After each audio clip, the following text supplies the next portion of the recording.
कोई कसर नहीं छोड़ी लोगों के फंडामेंटल राइट्स को चलने की, कोई कसर नहीं छोड़ी लोगों के संवैधानिक अधिकारों को संविधान को चलने की। ये तय है कि सरकार नशे में है, सरकार के इशारे पर ये सब कुछ हो रहा है। जिस दिन बसपा और मायावती ये कह देंगे कि ईवीएम से 2024 का चुनाव नहीं होगा और जब तक चुनाव आयोग लिख करके नहीं देगा तब तक हम चुनाव आयोग के दरवाजे से उठेंगे। आए ना बहन जी निकल करके चुनाव आयोग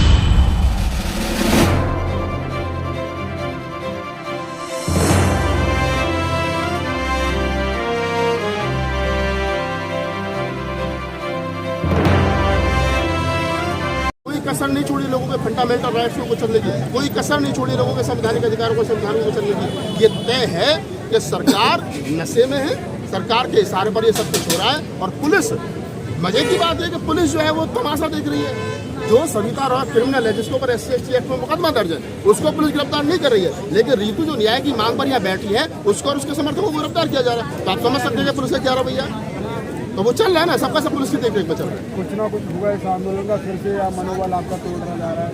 हर एक व्यक्ति को लाठियों से पीटा जा रहा है। एक मेरा शेर है कि दिल्ली यूनिवर्सिटी की रहे, मुझे एड़िया रगड़ने दे, मुझे मालूम है पानी यहीं से निकलेगा। तो आप ये लिख लीजिए कि हम यहाँ दिल्ली यूनिवर्सिटी में खड़े हैं और रीतू यहाँ बैठी है और उसके तमाम भाई बैठे हैं। और ये पूरे ये रीतू की लड़ाई नहीं है, ये तमाम देश के नहीं विश्व के अम्बेडकरवादियों के मान सम्मान की लड़ाई है। ये हमारी बहन बेटी की इज्जत और मान सम्मान की लड़ाई है। ये लड़ाई इस देश में फूले अम्बेडकर आंदोलन को बचाए रखने की लड़ाई है। और मैं कह रहा हूँ पूरी जिम्मेदारी के साथ में, रीतू यहाँ बैठी है, वो उठेगी न्यायालय करके। या तो सविता रॉय रहेगी, या संस्था रजिस्ट्रार रहेंगे, या और लोग रहेंगे, या रीतू को मान सम्मान के साथ नौकरी भी मिलेगी और ये लोग जेल भी जाएंगे। देखना वो आपको लगता है ऐसा होगा?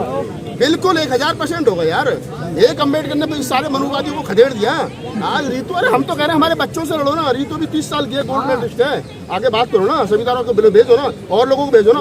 6 घंटे नॉन स्टॉप इंग्लिश में भाषण देती है वो रीतू, ठीक है। एक सिंगरी, एक बाबा साहब की बेटी, अरे पूरी दिल्ली यूनिवर्सिटी घबरा दी। एक लड़की से पूरी दिल्ली यूनिवर्सिटी घबराई हुई है। पूरा दिल्ली की पुलिस लगा दी, 5000 पुलिस वाले लगा रखे। मैंने पूछा भी IPS साहब, मैंने कहा साहब कितनी पुलिस? 5000 पुलिस लगा रखे। एक लड़की के आंदोलन, एक भीम सेन के आंदोलन को कुचलने के लिए, रोकने के लिए 5000 दिल्ली पुलिस लगा दी गई। ये है बाबा साहब के, डॉक्टर BR अम्बेडकर बच्चों की ताकत, ये है संविधान की ताकत, ये है हमारे ज्ञान में लड़ने का जज्बा कि हमसे डरते हैं और ये तब ऐसा करते हैं। एक लड़ाई और लड़ी जा रही है, चुनाव आयोग का पूरा घेराव किया जा रहा है, ईवीएम की लड़ाई लड़ी जा रही है लोकतंत्र को बचाने के लिए। उसको आप किस नज़र से देखते हो, कहाँ तक वो सफल हो पाएगी लगातार? देखिए, जहाँ तक सवाल ईवीएम का, तो मैं पहले दिन से कह रहा हूँ, ये जितने हमारे साथी हैं, चाहे महमूद प्राचा जी हैं, चाहे भानु प्रताप जी हैं, चाहे DC कपिल है, मैं जाता हूँ उनके समर्थन में। जब हमारा कोई भी साथी लड़ा तो मेरी भी इच्छा होती है मैं भी खड़ा हूँ जाकर उनके साथ में। और मैं तो कहता हूँ कि देश के किसी भी कोने पर कोई भी अम्बेडकरवादी कहीं भी खड़ा है, हमारी जिम्मेदारी बनती है कि हम उसके साथ कंधे से कंधा मिलाकर के खड़ा हों। वो सही है गलत है ये बाद में तय करेंगे, पहले उसका हौसला बढ़ाओ, उसके साथ खड़े हो। अब रहा सवाल जो आप कह रहे हो ईवीएम वाला, ईवीएम में गड़बड़ है, कितनी नहीं है, इसके लिए जिन लोगों को MP MLA बनना है, जिन लोगों को मुख्यमंत्री बनना है, जिन लोगों को प्रधानमंत्री बनना है, जो लोग ये नारा लगा रहे हैं कि नेक्स्ट PM बहन जी, जो ये नारा लगा रहे हैं कि नेक्स्ट PM अखिलेश यादव, वो अखिलेश यादव, वो बहन जी, वो तेजस्वी यादव, वो तमाम लोग जो कांग्रेस के राहुल गांधी जो भारत जोड़ो न्याय यात्रा कर रहे हैं, वो तमाम लोग ईवीएम के खिलाफ आवाज उठाएं। देखिए एक दिन में ईवीएम से चुनाव होना बंद हो जाएगा। जिस दिन कांग्रेस और भारत इंडिया गठबंधन ये कह देगा कि अगर 2024 का चुनाव ईवीएम से होगा तो इंडिया गठबंधन उसका हिस्सा नहीं होगा, उस दिन चुनाव आयोग घुटनों पर आ जाएगा। लेकिन जिन लोगों को ईवीएम का बहिष्कार करना चाहिए वो लोग नहीं कर रहे, और जिन लोगों के करने से कुछ होगा नहीं वो लोग ताकत लगा रहे हैं। लेकिन फिर भी जो लोग लगा रहे हैं उनके लिए धन्यवाद है, क्योंकि ईवीएम से चुनी हुई है सरकार, मशीन से चुनी हुई है सरकार जो सत्ता के नशे में है? और ये जो जिस नशे में घूम रहे हैं, एक शेर है उर्दू का कि तुमसे पहले जो शख्स एक तख्ता नसी था उसको भी अपना खुदा होने पर इतना ही यकीन था। ठीक है, चले जाएंगे, वो लोग नहीं रहे यार। India is Indira, Indira is India के तख्त में बैठे लायक नहीं बचे। मोदी जी भी चले जाएंगे। ये हिंदुत्व का नशा थोड़ा सा लोगों के मन में चल रहा है, ये नशा उतरेगा निश्चित रूप से। लोगों को भूख लगेगी, रोटी लगेगी, शिक्षा की जो पड़ेगी, और धर्म कभी खाने को नहीं देता, ये ध्यान रखना। ये धर्म का धंधा भी खत्म होगा, नशा भी उतरेगा, लोग फिर मांगों पर आएंगे, लोग सड़कों पर आएंगे, ये सरकार भी जाएगी, ईवीएम भी जाएगी। गाँव देहात में मैं लगातार लोकसभा चुनावी कवरेज कर रहा हूँ, मैं जब पूछता हूँ क्या माहौल दिख रहा है, वो क्या कहते हैं कि कहीं भी बटन दबा दे, खौफ बैठ गया ईवीएम का, वो कैसे आप दूर कर पाएंगे? नहीं, मैं क्या करूँ, मैंने पहले कहा है कि जिस दिन बहन जी, अब देखिए केजरीवाल जी कहते हैं ईवीएम में गड़बड़ है, घर बैठ के, बहन जी ने ट्वीट करके ईवीएम में गड़बड़ है, घर बैठ के, अखिलेश यादव कहते ईवीएम में गड़बड़। अब ईवीएम में गड़बड़ है तो उसका विरोध क्यों नहीं करते? चुनाव आयोग को लेटर लिखो ना, और बहन जी घोषणा करें, अखिलेश यादव घोषणा करें, केजरीवाल करें, राहुल गांधी करें, मुद्दा बनाए ना ईवीएम को। राहुल गांधी कहेगा चुनाव आयोग को घेराव करेंगे, ईवीएम से चुनाव बंद करो, एक दिन में चुनाव बंद हो जाएगा। जिस दिन दिल्ली के अंदर 50 लाख आदमी या 10 लाख आदमी आ गए चुनाव आयोग को घेराव करने और वही लैट्रिन करेंगे, वही हगेंगे, वही मुतेंगे, वही खाएंगे, वही पिएंगे, वही थूकेंगे, दिल्ली को बद से बदतर हो जाएगी और चुनाव आयोग को घुटने को बला करके ईवीएम बंद करनी पड़ेगी।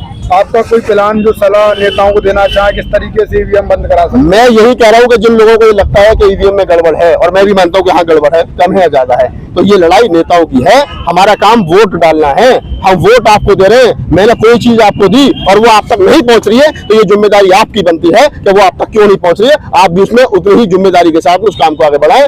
जिन नेताओं को लगता है कि ईवीएम में गड़बड़ है, चाहे वो बसपा है, सपा है, कांग्रेस है, इंडिया गठबंधन है, कि तमाम 28 दल, वो लोग इस पर मुखर होकर के बोले कि चुनाव ईवीएम में गड़बड़ है और चुनाव आयोग से मिले और उससे कहे कि अगर ईवीएम से 2024 का चुनाव होगा तो हम चुनाव नहीं होने देंगे। समाज वकीलों ने वीरा उठा लिया कि 24 में 100% बैलेट पेपर से चुनाव कराएंगे। आप भी हैं, हम भी हैं, और वो F19 फिरोजशाह रोड जहाँ ईवीएम के खिलाफ पीसी होती है वो भी हुई है। इसको आगे लगाना और ध्यान रखना, मैं बोल रहा हूँ बड़ी जिम्मेदारी के साथ में। कहना कि राहुल नागपाल कह रहा था कि वो फिरोजशाह रोड E24 राजेंद्रपाल गौतम जी का ऑफिस है एमबी मिशन का, और वो भानु प्रताप जी, राजेंद्रपाल गौतम जी, महमूद प्राचा जी, डीसी कपिल जी, बलराज मलिक साहब, वो तमाम हमारे वकील साथी जो कह रहे हैं कि 2024 का चुनाव ईवीएम से नहीं होगा, हम इसको बंद करा करेंगे, तो वो साथी भी यही और मैं भी यही, और मैं कह रहा हूँ कि जब तक राजनीतिक लोग इसमें नहीं आएंगे तब तक चुनाव ईवीएम से ही होगा, ये चाहे कुछ भी कर दे। अन्य राज्यों की राजधानी में घूम रहा, अभी लखनऊ में बैठक हुई, क्या होगा उससे? आप घूम लो, मैं कहूँ ताकत गलत जगह लगाई जा रही भाई। आप लखनऊ चले जाओ, गोवा चले जाओ, पठानकोट चले जाओ, जहां मर्जी चले जाओ, लोगों को पता है ईवीएम में गड़बड़ है, तुम्हें पता है ईवीएम में गड़बड़ है, मुझे पता है ईवीएम में गड़बड़ है, भानु प्रताप जी को पता है ईवीएम में गड़बड़ है, सबको पता है। लेकिन सबकी बात मानेगा कौन? मानेगा किसी मायावती की चुनाव है, मानेगा किसी अखिलेश यादव की, मानेगा किसी राहुल गांधी की, और वो लोग बोल नहीं रहे, तो मेरे तुम्हारे बोलने से क्या हो जाएगा भाई? मेरी और तुम्हारी जिम्मेदारी बनती है, मैं लोगों को अवेयर करूं, जागरूक करूं, मेरी जिम्मेदारी बनती है। कहीं समाज के साथ शोषण अत्याचार हुआ तो मैं उसके साथ खड़ा रहूं, मेरी जिम्मेदारी ये बनती है कि कहीं भी गैर संवैधानिक काम होता है तो मैं उसके खिलाफ बोलूं, मेरी जिम्मेदारी ये बनती है कि भारत का जमहूरियत, भारत का लोकतंत्र कैसे मजबूत हो, मैं इसके लिए काम करूं। मेरी जिम्मेदारी ये नहीं बनती कि ईवीएम में गड़बड़ है, ईवीएम में गड़बड़ है, वोट मैंने दिया और वोट अगर उन तक नहीं पहुंचा तो उनकी जिम्मेदारी बनती है कि मेरी दी हुई आइटम उनके पास तक क्यों नहीं पहुंच रही है, वो उसके लिए वो जवाब दे हैं। क्योंकि मैं चाहता हूं बसपा की सरकार बने, मैं चाहता हूं कांग्रेस की सरकार बने, मैं चाहता हूं सपा की सरकार बने। वोटर चाहता है मोदी जी हटे, सब दुखी है, लेकिन मोदी जी नहीं हटे हैं, और जिनको मुख्यमंत्री बनना है, प्रधानमंत्री बनना है, जिनको मिनिस्टर बनना है, सांसद बनना है, वो नहीं आ रहे हैं आगे, तो इसका मतलब उनको भी पता है कि कुछ नहीं होना, वो सब हमारे घर में बैठे। और यही है जमहूरियत के लिए खतरनाक, यही है लोकतंत्र के लिए खतरनाक, लोगों का इस प्रकार उदास होकर के घर में बैठ जाना और नेताओं की खामोशी और चुप्पी बने रहना, ये कहीं ना कहीं लोकतंत्र के लिए खतरनाक। लास्ट सवाल है आपसे आखिरी, क्या आपको लगता है कि मायावती, राहुल गांधी और अखिलेश यादव ईवीएम को बंद करा पाएंगे? अकेली मायावती करा देंगे, राहुल गांधी को छोड़ दो, मेरी गारंटी है। मायावती अकेली, लिख लो इस बात को, जिस दिन बसपा और मायावती ये कह देंगे कि ईवीएम से 2024 का चुनाव नहीं होगा, और जब तक चुनाव आयोग लिख करके नहीं देगा तब तक हम चुनाव आयोग के दरवाजे से उठेंगे। आए ना बहन जी निकल करके जन्मदिन पे बहन जी ने बोला था ईवीएम खिलाफ करेंगे, जब पूछा गया सड़कों पे क्यों नहीं आए, वो कह रही हमारी अलग रणनीति है। तो कौन सी रणनीति बताओ फिर? चुनाव आचार संहिता लगने वाली है थोड़े दिन में, 20-25 तारीख के बाद आचार संहिता लग जाएगी।